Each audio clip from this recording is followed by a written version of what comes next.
Welcome to the video on solving quadratics. This one is about using the quadratic formula to solve them.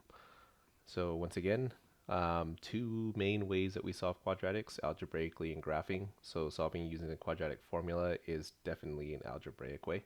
The solving by graphing, remember, is just looking for the x-intercepts when you graph them. So solving algebraically, we got four different ways that we've covered, or three that we've covered: factoring, square roots, and completing the square. Today we're going to learn about the quadratic formula. Now with quadratic formula, it's basically the one that works with any quadratic that you have. All these other ones, special, like you have to look for kind of special circumstances to know when it's best to use each one of these. For example, some quadratics aren't nice and neatly factorable, so you're only use that sometimes. Square roots, so you shouldn't have a b term. Completing the square works best when your b is an even number, but quadratic formula works all the time. So think of quadratic formula kind of like the brute force weapon of solving quadratics. So the way you derive the quadratic formula, normally in class we would kind of go over this. It is very lengthy and complex.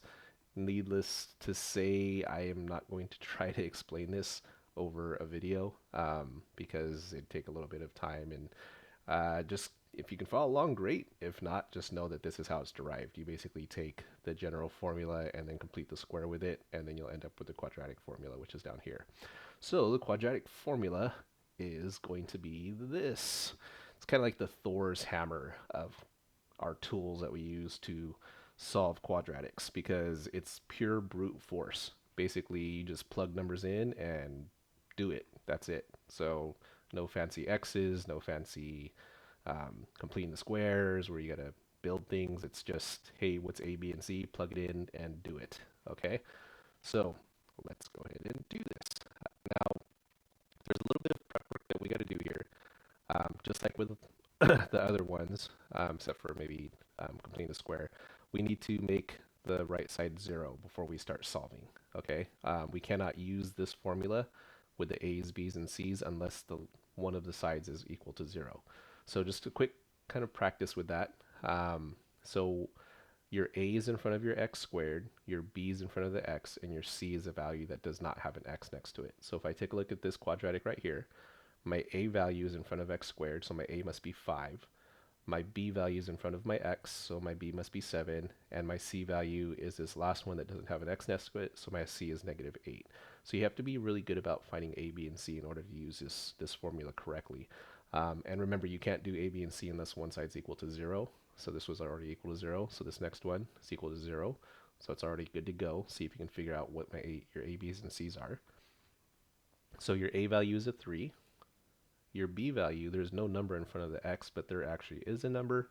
You have a 1 there because there's 1x, and then you have a negative 9 for your c value. All right. And the last one, if you take a look at this one, if you look at this one side is not equal to 0. So we cannot say a, b, and c until that side is equal to 0, because right now c looks like it's a 4, but it's actually not. So let's go ahead and 0 out this side. So you got a 15. Opposite of a 15 is a negative 15 or minus 15, so do that to both sides. You 0 out your right side. 4 minus 15 is a negative 11. So your a is still a 7, your b is still a negative 10, but your c is not a 4. Your c is actually negative 11 because we had to make that side 0. Okay, so just keep in mind, if one side is not 0, make it 0 by canceling, subtracting, or adding whatever you need to get that side 0. All right, so a couple steps here. Your steps to using the quadratic formula. First step, like we just did, makes one side equal to 0. Second step, find a, b, and c. And then third step, you're just going to plug those values of a, b, and c into the formula. So just substitute it in. And then from there on, it's just simplifying. Like I said, it's pure brute force. You're just doing basically orders of operations, and that's it. Okay? All right, so let's move those steps up off to the side. And then I'm going to put the quadratic formula up here in the right-hand corner for reference. Now, our next little mini quiz test is going to be open notes, so just make sure you have this down. Normally, I'd have you sing a song to memorize it, but we're not going to do that. So first example, 3x squared plus 4x plus 1 equals 0. So this is a quadratic equation. We want to use a quadratic formula to solve this. Now, like I said before, you could use your other tools in your toolbox, and like you can do factoring, you can try completing the square if you wanted to, but the thing is right now we're practicing the quadratic formula, okay? So first step is to make one side equal to 0. Well, looks like one side's already equal to 0. My first step is done. That was easy. Second step, find a, b, and c. So remember, a is in front of x squared, so a must be a 3. B is in front of your x value, so b must be a 4. And c is this value called a constant that does not have a variable next to it, so c is equal to 1. Right, second step, done. Third step, we're going to take a, b, and c and plug it into where we see b's, a's, and c's here. That's basically it, okay?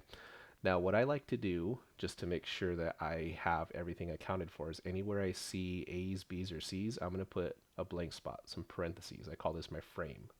So I'm going to build my frame. This is exactly this. It's just that instead of a's, b's, and c's, I got my blank spots in here. So I got 1, 2, 3, 4, 5 blank spots.